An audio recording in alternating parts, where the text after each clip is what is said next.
Hi, I'm Auntie Dawn. Welcome to my kitchen. Today, I'm making mushroom thing. I find it easy to get caught up in the definition of what I'm cooking. It has to be a named dish, right? But I found that thinking was getting in the way, so I decided to embrace the thing.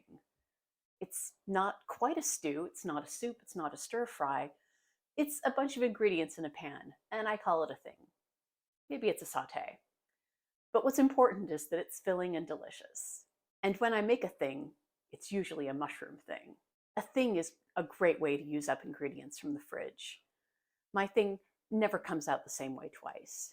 But usually my mushroom thing starts with a couple different kinds of mushrooms, carrots, an onion, garlic, a leafy green, usually broccoli, some mushroom powder, and chicken stock reduction to make it saucy. I use dried mushrooms because buying fresh mushrooms in the store can be a struggle.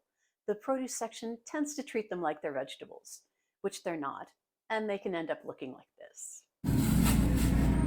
I can't be sure if they're safe to eat, and I've made more than one produce manager unhappy by telling them so. But I can buy big bags of dried mushrooms online for a fraction of the price of those tiny little packets of wild mushrooms you see in the grocery store. And the mushroom powder is also available online and is a great thickener and adds so much flavor. I start by breaking up the mushrooms into bite-sized pieces. Anything too tough is going to get put aside and probably turned into mushroom powder. A lot of recipes that call for using dried mushrooms has you soak them first. Maybe I'm doing it wrong, but I have never done that, but that the mushrooms came out soggy in the end. What I like to do is break them up into small pieces and then toast them in some fat. And then only toward the end of the dish do I add them to the wet ingredients. That way they keep some of that nice crisp texture, but they're still fully cooked mushrooms. Now I'm going to chop my garlic. I'm going to start by smashing on the cutting board,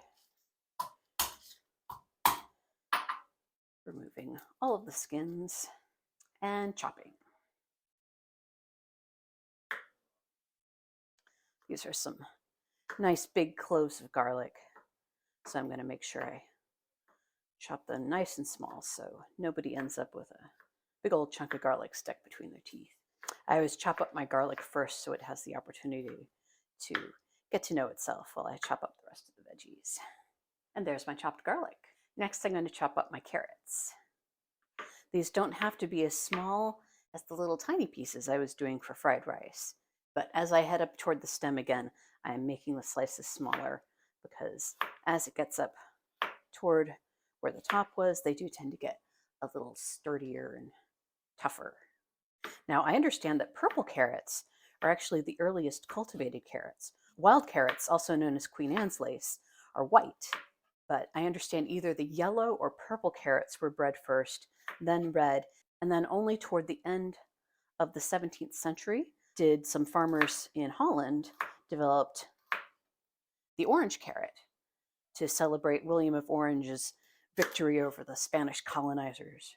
And there are my chopped carrots. Next, I'm going to slice up my onion. Start by taking the top so I have a nice flat bit, putting it down, and slicing it into halves, which I can then easily deskin. I want to make sure I get beyond any layers that are already starting to turn into skin. You can tell because they tend to be shrinking up toward the top. I'm going to slice these into thin half rounds.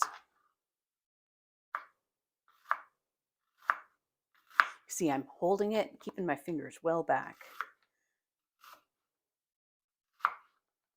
If your onions are making you cry, if you remember ahead of time that you're going to be cooking with onions, if you pop them in the fridge before you cut them up for a few hours so they get nice and chilled, they will release less of that sulfurous compound, which is supposedly what is good for you about an onion, but also, whew. And here's my sliced onion. Now I'm going to cut up my broccoli. So I'm going to slice it just below where the florets start, then slice it down here so I can get off this nasty brown section, then cut it in half, and then make it into tidy little squares. The skin is edible, but it tends to be a bit tough. Okay, now I'm going to start by removing the florets along the bottom. All right, now I'm going to slice these florets into bite-sized pieces. I'm trying not to slice into these tiny little flower buds because you can see there's already a good bit of that left behind on my cutting board. And I don't want to leave any more behind than absolutely necessary. And if I slice all the way up into it, I will end up with lots of that left over. So the important thing here is that everything be about the same size so it cooks at the same rate. Because if you have a bunch of very different sized pieces, you're going to end up with some that are undercooked, some that are overcooked, or maybe just everything overcooked as you try to get everything even. And there's my chopped broccoli. So lastly, I'm going to prepare my beach mushrooms. You can buy these at a lot of Asian stores for just $2 or $3. You can tell they were grown in just a little thing of substrate and chopped off. And you can see almost all of these mushrooms are edible. I like to leave off these little tiny ones at the bottom because they don't have a very good texture. So I'm going to start by breaking it in half and then in quarters, and then slicing off this section, which goes to compost. And all the small mushrooms can go right in the bowl to be sauteed just as they are, broken up into onesies. For the larger mushrooms like this, I dig in with my thumbs at the base and pull it in half.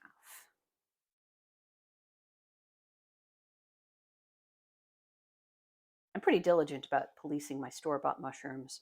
Mushrooms are much more closely related to us animals than they are to vegetables, and when bacteria start to break them down, they emit the same breakdown products that they do when they break down meat, and those can be very toxic to us humans.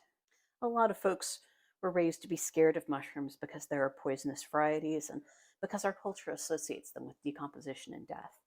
But they are a very tasty ingredient, and they have almost 0 calories, if that is interesting to you, though boy do they soak up a lot of fat in the cooking process. So if you're actually looking at them as a low-calorie food, then you're going to have to cook them very carefully with a minimum of fat. And there are my mushrooms. Now that I've chopped up all my ingredients, I've opened a window and I'm going to turn on my ventilation before turning on the heat. So I've got my cast iron heating up, and I also have a plate to receive my ingredients. I've also gotten out salt and soy sauce, a little bit of cayenne pepper, and some ground black pepper. Okay, my pan is hot, so I'm going to add my cooking fat. In this case, I'm using some clarified butter or ghee. About a half teaspoon of that in there. Get it good and melted up, and then I'm going to toast my dried mushrooms.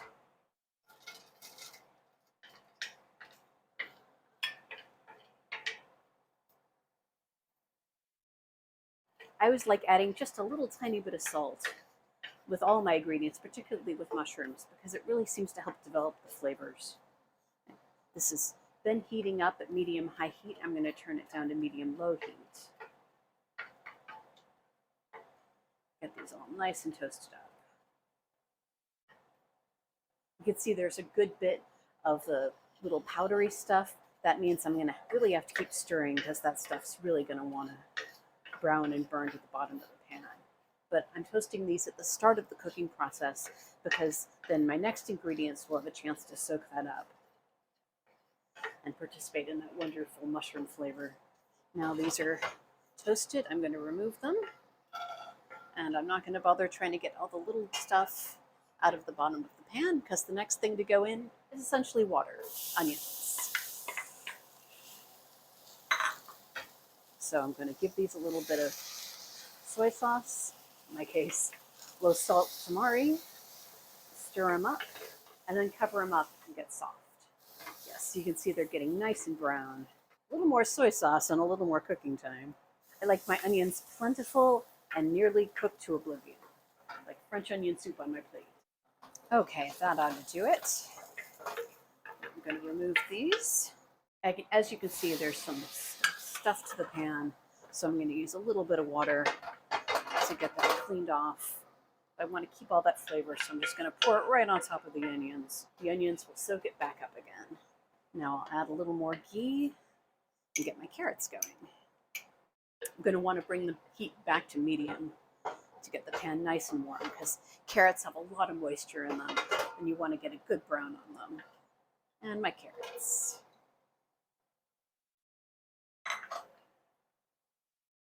spread out and then covered. Now the carrots are starting to sizzle. So I'm going to stir them up.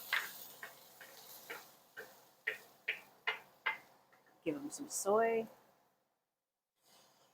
Get that all nicely mixed up.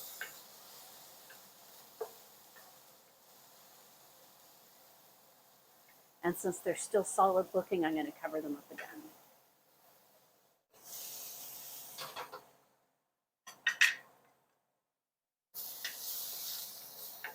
Okay, now the carrots are getting nice and browned.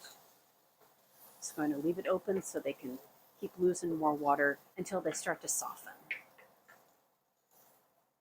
If there are any ones that I cut up a little too small, or they ended up toward the middle and they were getting super browned, I can pick them out at this point and put them on the plate so they don't get burned.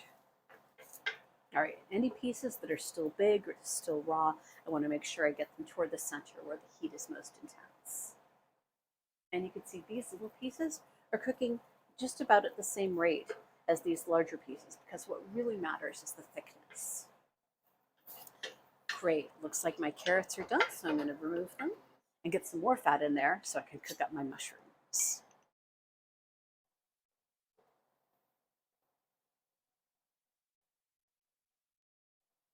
Fresh mushrooms are very rich in water, and so we want to do everything we can to help bring that water out so they can get nice and brown. So I'm going to start by adding a little bit of dry salt,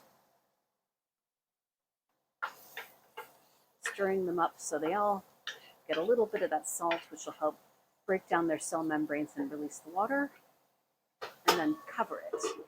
This is a little counterintuitive because covering it will keep the moisture in the pan, though I have rotated a little bit, so if there's a lot of steam, it can come out those little openings. But it helps break down the mushrooms so that they can release all of their water, and then I can open it up and cook it off. Right, the mushrooms are sizzling up a storm, and there's plenty of steam escaping, so I'm going to check on them. Yes, and you can see they're starting to get cooked through. When I stir them, there's brown bits on the bottom. So I'm going to gather them up and add more moisture, wet salt, a little bit of soy sauce. It helps both season them and get rid of some more of the water in them so they can brown even more. Okay, let's check in on these mushrooms. Yes, they're getting nice and brown. I can tell by how much they want to stick to the pan. So now I'm going to leave these open so we can get even more of the water out of them. I'm going to really scrub at any place where they've stuck on. Okay, now these are getting nice and brown, so I'm going to remove them and add a little more water. All of that fond, the brown stuff stuck to the bottom. I added a good bit of water here, so I'm going to let some of it cook off because I want to leave plenty of saucy room for the chicken stock.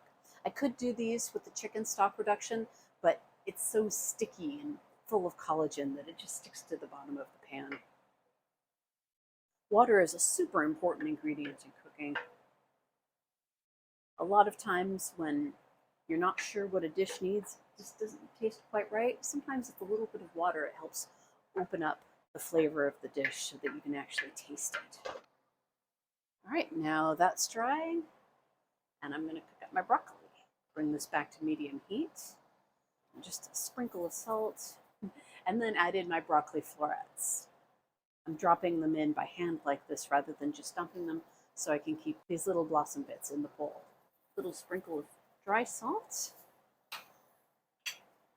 Stir them up to get to know each other.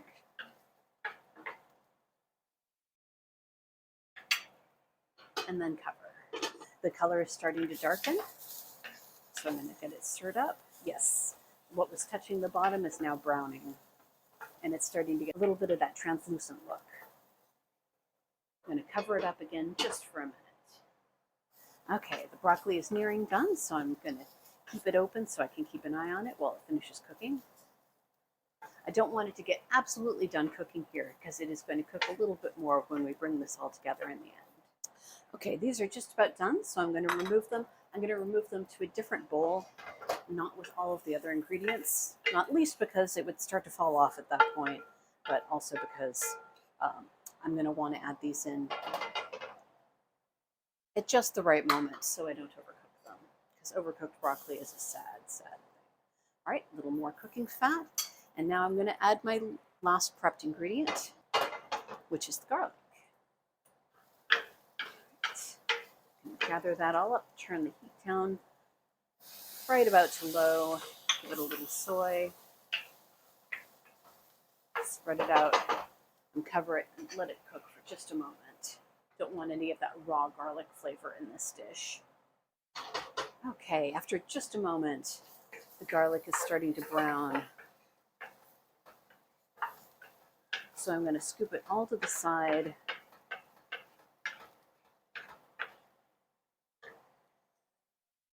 And add my mushroom powder, probably about a teaspoon each of this maitake and shiitake powders.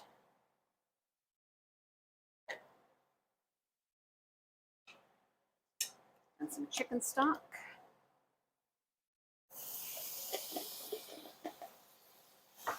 If you haven't seen my chicken stock reduction video yet, I'll put a link to it. It's a really nice ingredient.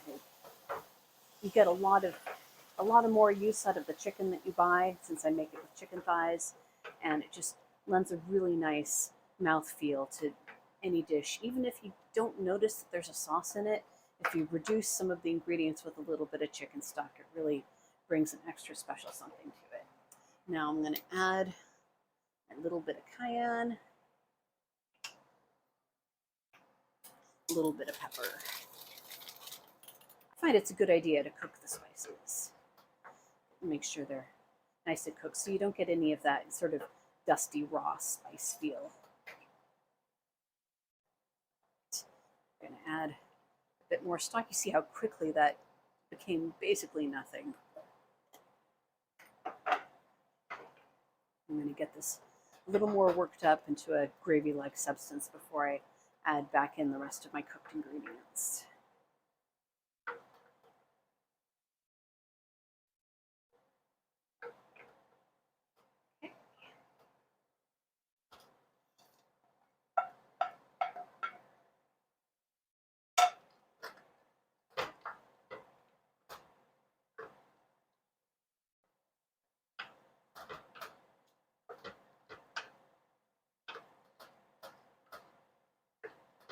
Now as I stir all this together, that dried mushroom is going to soak up the chicken stock and the moisture that's left over from all these veggies.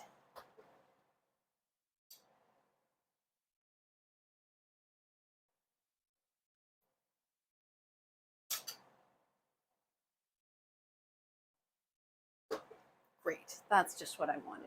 Now I can add my broccoli. And here is my finished mushroom thing. I might serve it over rice, noodles, bulgur, or potatoes. This also makes for really nice leftovers. Double up the ingredients if you want enough to save. I hope you enjoyed this thing as much as I do. See you next time.